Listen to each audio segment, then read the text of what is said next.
हो गई तो क्या, हूँ तो सुहागन ही ना। बड़ी बहू वो देखो ना, मेरी ये लाल साड़ी यहाँ से फट गई है, रंग भी बदरंग सा हो गया है। हर बार होली पर लाल साड़ी ही पहनती हूँ ना, और कोई दूसरी लाल साड़ी भी नहीं है। इस बार हट जाओ तो मेरे लिए भी एक साड़ी ला देना। जानकी जी झिझकते हुए अपनी बहू संगीता से बोली। सास की बात सुनते सुनते रसोई में काम करती हुई दोनों बहुओं के चेहरे के हाव भाव बदल गए। बुदबुदाते हुए बड़ी बहू संगीता अपनी देवरानी जया से बोली, लो, इनको यहाँ लाल साड़ी की पड़ी है और वहाँ ससुर जी खाट पे पड़े हैं। अरे कुछ तो उम्र का लिहाज करें। अब लाल साड़ी पहनकर कौन सा ससुर जी को जिला लेंगी। हमें भी तो ये चिंता खाई जा रही है कि पता नहीं इस बार होली का त्योहार सुख सम्मति से निकलेगा भी या नहीं, और इनके श्रृंगार ही पूरे नहीं होते। छोटी बहू जया भी कहाँ चुप रहने वाली थी। अपनी आदत अनुसार हमेशा की तरह खर्चे की बात सुनते ही मुंह से निकल पड़ा, अरे जीजी, यहाँ घर के खर्चे पूरे नहीं होते, वहाँ एक नए खर्चे की फरमाइश हो रही है। शायद उनके बुदबुदाने की वजह जानकी जी समझ रही थी। उन्होंने अपनी साड़ी के पल्लू में लगी गांठ खोलते हुए बोला, बहू ये कुछ पैसे हैं मेरे पास। इस बार की बुढ़ापा पेंशन के आए थे, मेरे और तेरे ससुर जी के कुछ बच रखे हैं। तीखी नजरों से बहुएं उनकी तरफ देखने लगी। ज्यादा देर बहुओं के पास खड़ा होना मुश्किल लग रहा था, इसलिए जल्दी से पल्ले से सारे पैसे निकालकर वहीं रसोई में रखे मटके के पास रख दिए। दोनों बहुओं की त्योरियां कुछ और ज्यादा ही चढ़ गई थीं। बहुओं की बात सुनकर जानकी जी का कलेजा जोरों से धड़कने लगा था, आंखें छलछला उठी थीं। बहुओं का रोज रोज ऐसा बोलना उन्हें बहुत अखरता था। उन्हें पता था कि उनके पति बीमार पिछले 3 महीनों से खाट पर ही हैं, लेकिन वो हैं तो अभी सुहागन ही ना। जब तक सांस है तब तक आस है। पति की ऐसी अवस्था देखते देखते जानकी जी भी केवल एक ढांचा बनकर रह गई थीं। हर रोज भगवान से यही दुआ करती थीं कि मेरी उम्र भी इनको लग जाए।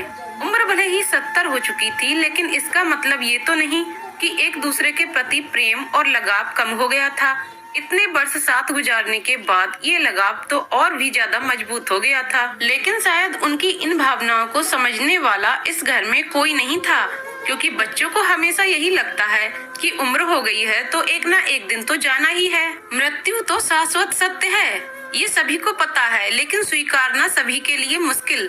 फिर उस मोह का क्या करें जिसमें जन्म के साथ ही इंसान बंध जाता है।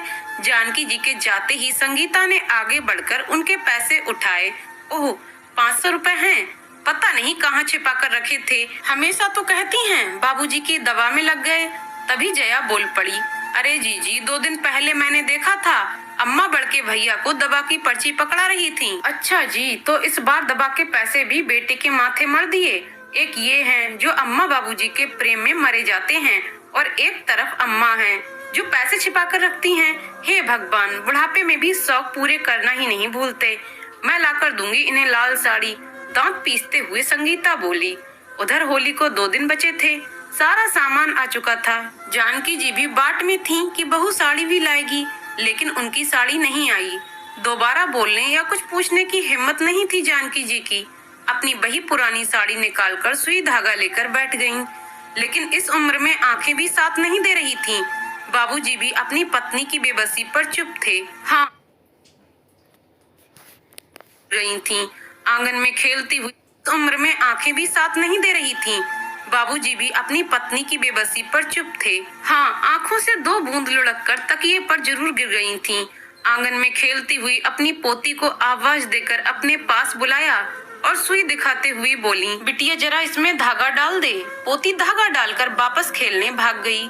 जानकी जी ने कांपते हाथों से साड़ी सिली और होली के दिन सुबह नहाकर वही साड़ी पहन ली और अपने पति के सिरहाने बैठ गई। पूजा का वक्त हो चला था, लेकिन अम्मा अभी तक बैठी थीं।